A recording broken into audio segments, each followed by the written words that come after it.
Hey guys, so I was gonna do this one outside, taking a walk, but it's rainy outside, so what better place than here? The Torah is a fascinating sea of discovery. You guys probably know that there's a book or a Megillah, as we call it in Hebrew, called Ecclesiastes. The Hebrew name is Kohelet, but I guess you call it Greek biblical parlance, it's called Ecclesiastes, written by King Solomon. And there are verses in that book that speak about different times for different things. Time to love and time to hate, time to, this and time for that. I'm not going to go through all of them, but there's 14 pairs, which means that there are 28 time frames, because there's, one thing and then it's opposite, one thing and then it's opposite, one thing and then it's opposite, right? So there's 28 of them, 28 zmanim, as we say in Hebrew, 28 time frames. The last pair says, the 14th pair, it says a time for war, and then it says a time for peace. So the 28th one is peace. The 28th time frame, the 28th zman, is peace. My friends, is brought down from our sages, in particularly the Ramchal, Rabbi Moshe Chaim Luzzatto, and then the Gaon of Vilna, based on the Talmud and based on the Zohar, that these times can be divided into the times, certain time frames, according to the Hebrew calendar. So as we know, there are 6,000 years, like the limit before we hit, I guess the Messianic era. We have to. The maximum limit is 6,000 years. And after that, we get Shabbat. Right?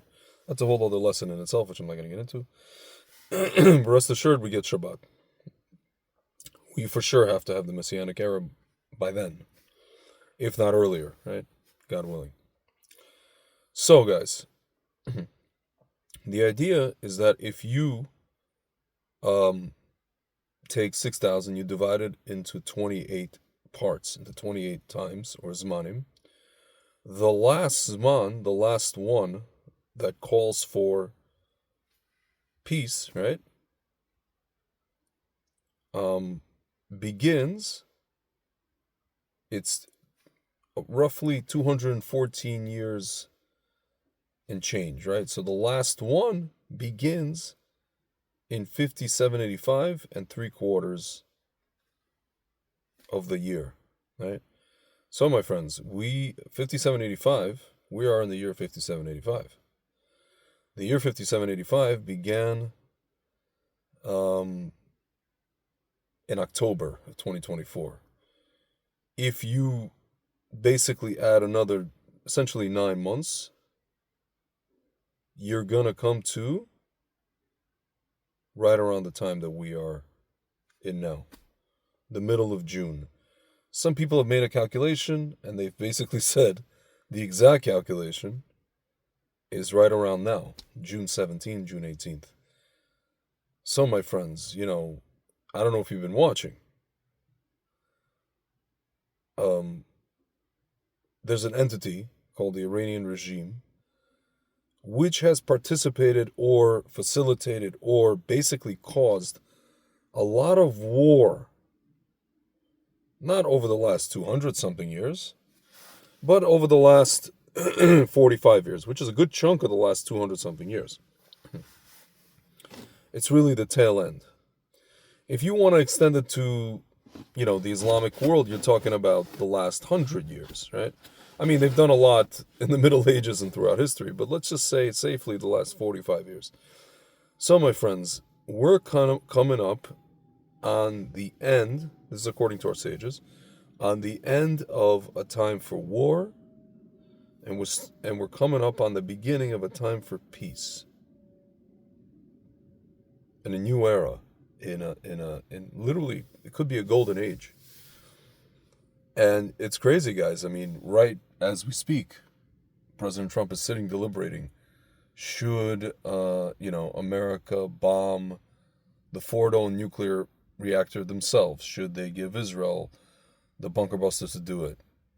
For Israel to do it. There's a lot of things to consider, obviously. Who's going to rule Iran after these guys are gone, right? Even if you kill this guy, I think Waters, the guy on Fox News, said it. Even if you kill the Ayatollah, there's plenty of these, these so-called mullahs. They can form and continue a malacracy. But here's the kicker. I mean, it doesn't really matter because you will effectively weaken them, and then now the people can rise up and revolt. And it's only a matter of time.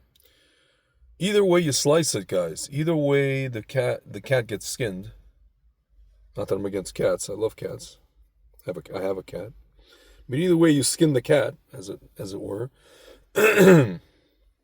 we're looking at a time of peace.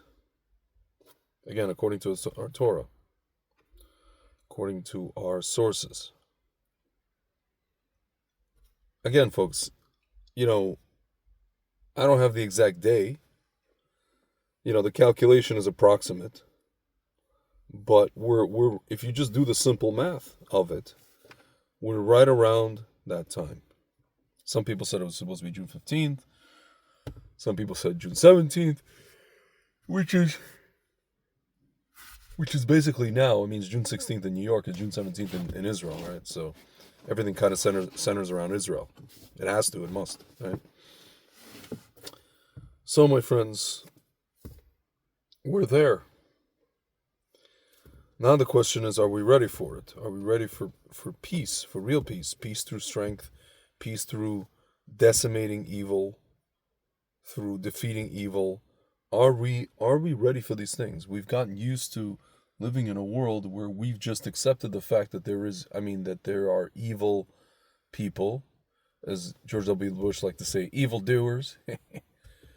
And a lot of people just got into their heads, okay, so we could just contain them, or we could live with them, or we can, have them in the background. We can have, these guys all the way out by, Southeast Asia talking their smack. We can have these guys screaming death to America, death to Israel every 2 seconds as they fund their proxies, and finally culminating in this horrible massacre almost a year and a half ago.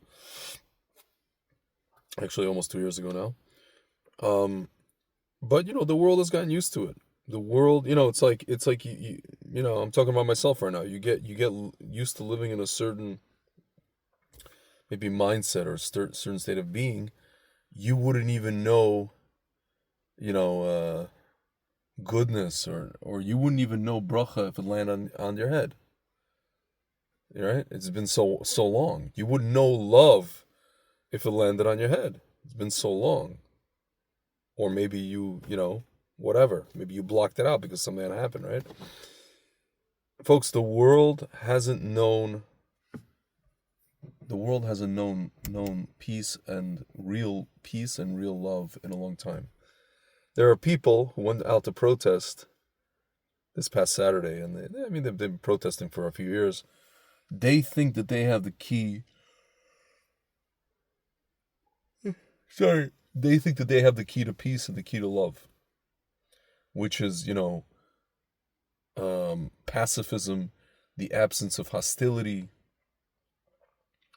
the absence of anything.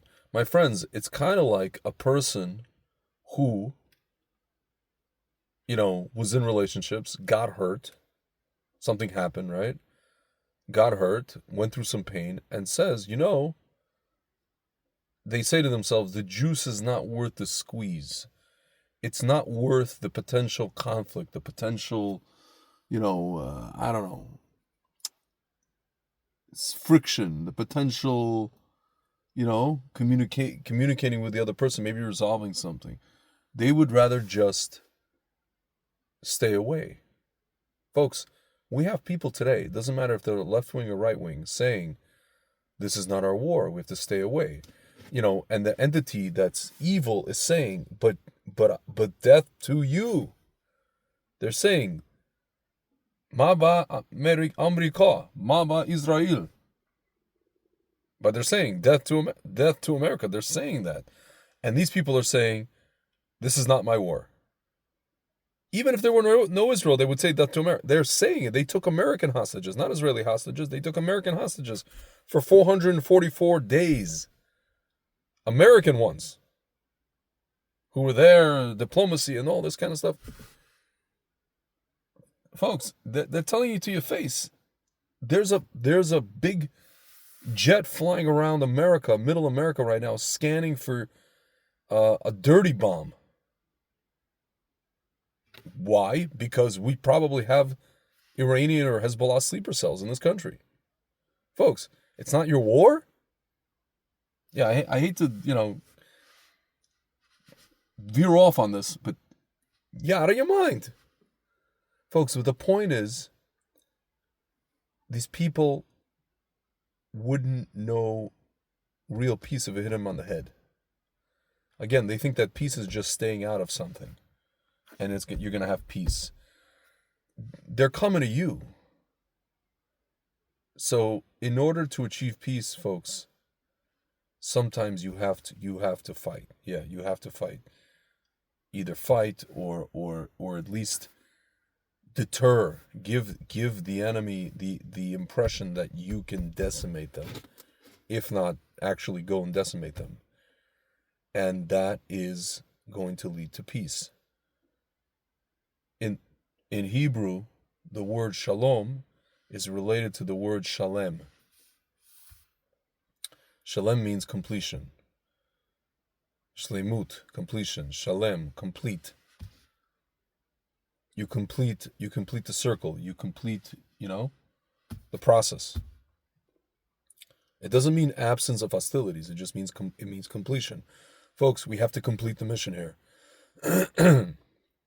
Whether it's going to be Israel, whether it's going to be an American jet, not American troops, not American men on the ground, but an American, bunker buster, whether it's going to be an Israeli jet with an American bunker buster attached to it.